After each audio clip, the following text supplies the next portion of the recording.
Cool. Good morning, everybody. Thanks for being here. I know a decent portion of my team is out teaching PALS today, so I don't know if they'll be able to hop on from there or not. But thanks for joining us for the April STARS meeting. I was looking over, got a good looking list of people here. I won't make you all introduce yourselves, but thanks for being here, and feel free to hang on at the end and chat if we need to catch up on anything. I wanted to give out a couple kudos.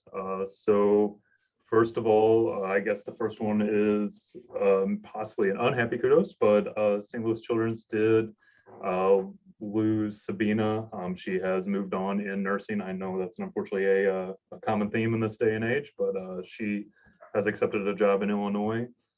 We had records for plans she'd submitted in the new system, so she's written 58 live STARS plans out there in this world. So we just wanted to give a kudos to her and wish her good luck moving on in her career. And then a kudos and thanks to St. Charles County. We got to go out and watch the kids do Easter egg hunting. It's very intense business, hunting for Easter eggs, especially when the robotics team show up with candy launching machines. It's next level stuff out there in St. Charles. So but thanks for all their efforts and work on that. And it was fun to see a lot of kids out and about. So just kind of our talking discussion point that I wanted to go over this week. This is something depending on which one of your seizure lectures you've sat through from me or Trish previously. But we've kind of talked more and more about this over time, the value of capturing video of the seizing kids. Trying to catch some of that semiology or presentation that they have whenever they're seizing. And even though that doesn't always affect a lot what we're going to do pre-hospital, can have a pretty significant effect for the kid downstream with neurology and what meds they get put on or what treatment they get followed up with. So I took this straight from the International League Against Epilepsy. Which, let's be honest, if you are ever starting an organization to counter a disease pathology, you should really follow in their footsteps because that's a pretty great name. Of note, they really listed in their supportive edge or information the value that they thought that videos from family play in diagnosis.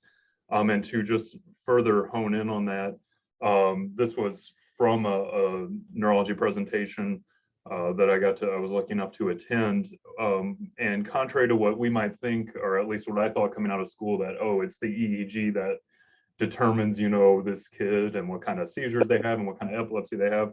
That's actually a much lower level of evidence. It's great if we actually capture the events on a video EEG where we get to correlate the movements the patient's making with the brain activity. And that's awesome if we capture that.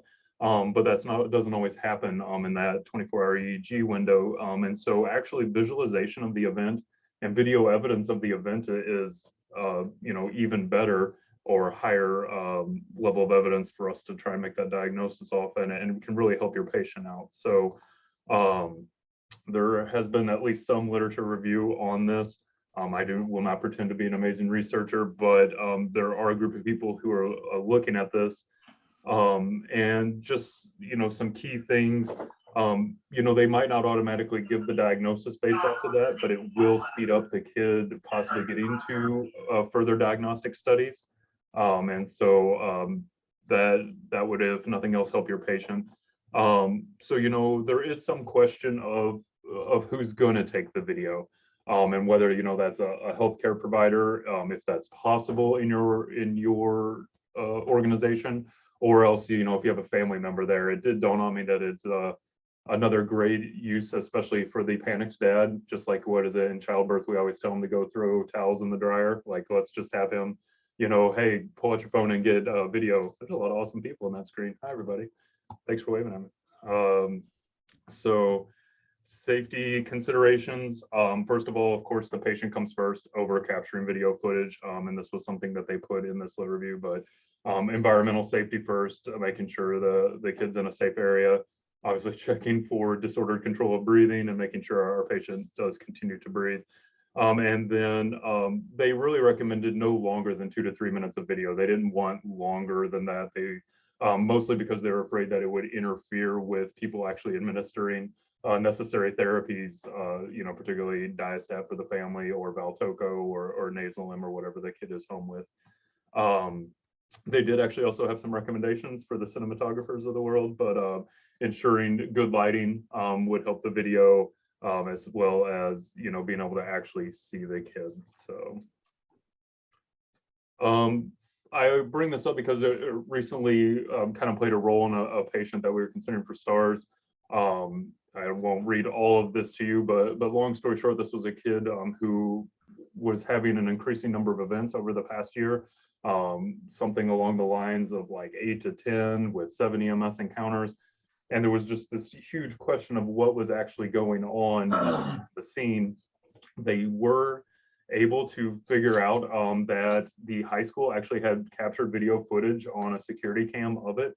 It did take a lot of significant paperwork and emailing, but they eventually got that video evidence, and it did kind of alter this kid's progression. It changed the way neurology was considering what was going on.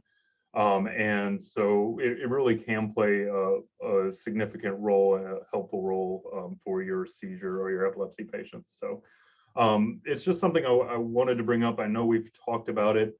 I kind of wanted to ask, at different EMS agencies, do you guys have specific rules that would just immediately prevent one of your providers being able to capture video evidence of a seizure?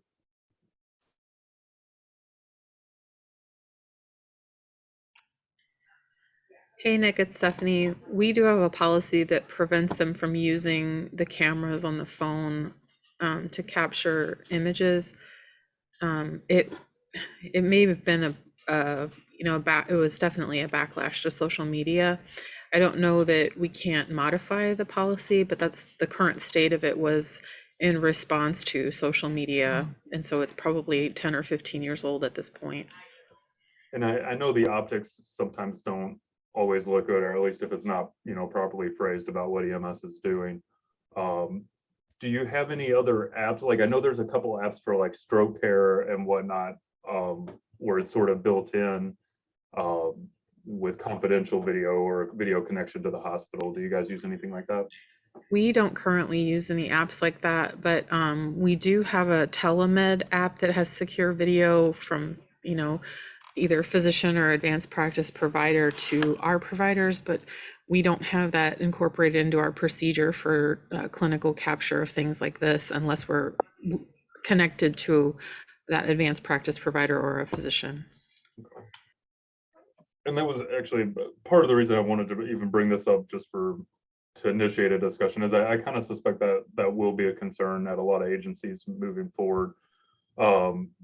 I do think there's always the default of, and what the lit review was about, was having family do it.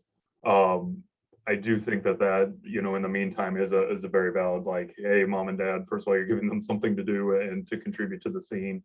I do think there probably should be an encouragement of, if at all possible, make sure it's family, versus like, say you're at a high school and you're just encouraging random bystanders to film it. That's, to me, like, unless you can ensure where that video is going to stop, is maybe not the best thing to do.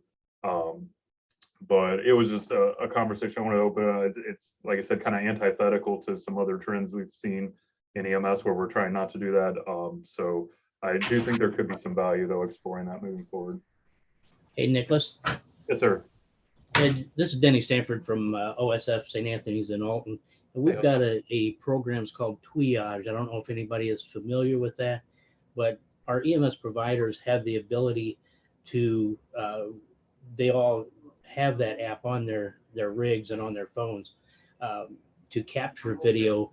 And the good thing about it is it's HIPAA compliant. So once they capture any video of whatever it is, trauma, stroke, or seizures, anything, and they send it into the resource hospital here. Once they send it, then it is removed from their phone automatically. Okay.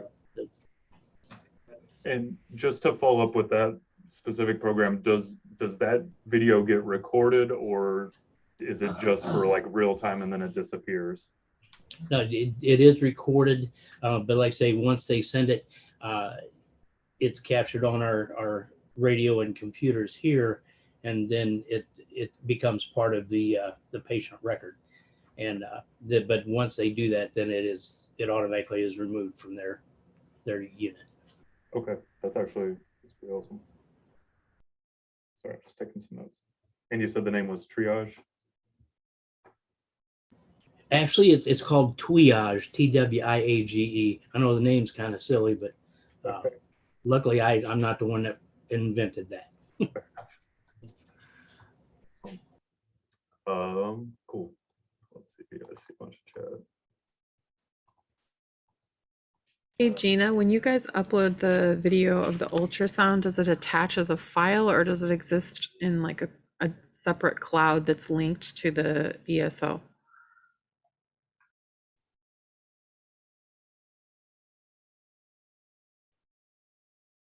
Gina, are you typing your response or are you going to talk to us? Yes, maybe no microphone.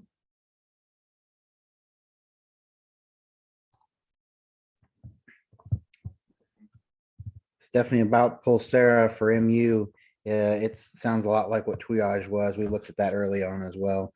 It's asynchronous report calling to the hospital, sending demographics. We use it.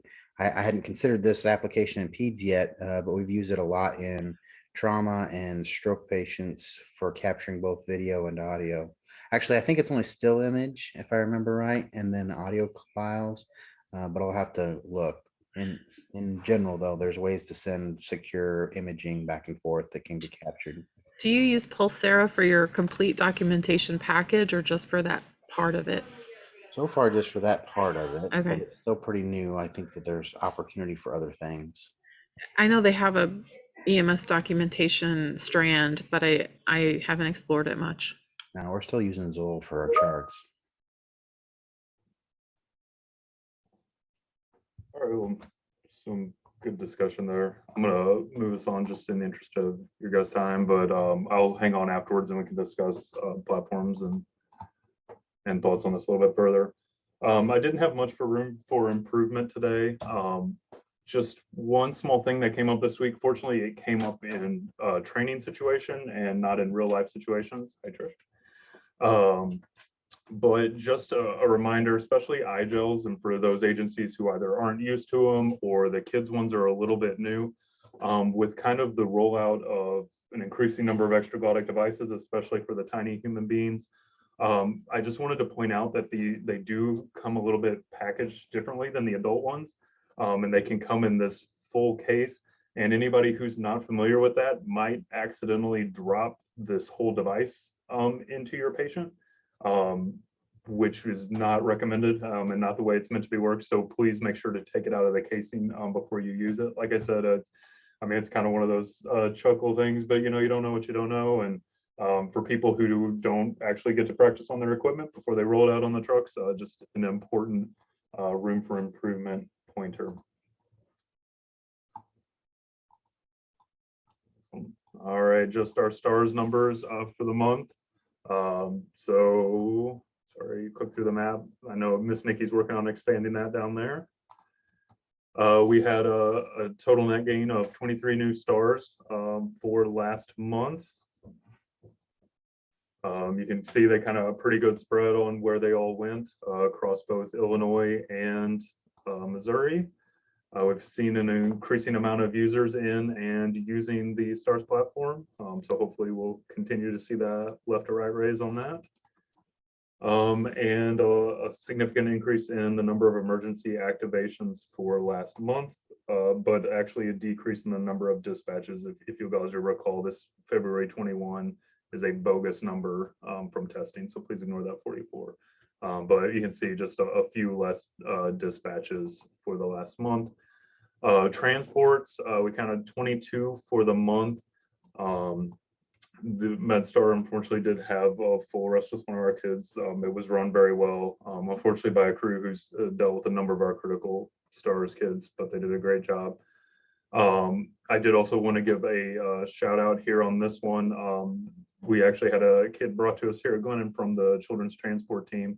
They went to pick the kid up and realized that it was one of our stars patients and brought them to us. So just I kind of thought that was an awesome example of first place in the right place, also by by our transport team. So like, we all know these kids need to go to their home facility. And so I just thought that was awesome. I want to appreciate that. That was a little bit more complicated than that too. Oh. There was some familial drama, to say the least. Okay, well, I won't go too far into it then unless you would like to. Everyone was great. Glennon was like, sure, we'll take your transport team. So we appreciate that. But it was fascinating. It was one of those times where nothing went according to plan. So shout out to Glennon for saying, yep, we don't care, we'll take them. And shout out to our transport team for taking them. Awesome. And then we had 2 non-transports for the month of March. Just a reminder that the LMSO is up. There's currently 2 live programs with more coming. So especially if you've had any new hires who have not had trach or G-tube training, that is available online for them. And other than that, bringing it in not late this week or this month. Anything for open forum, questions or concerns?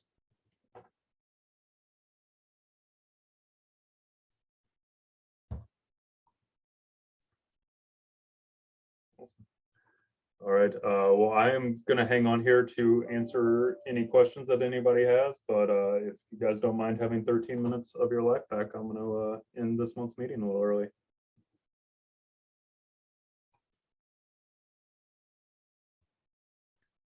Excellent. Hey, Nick, this is Steve Nicolason.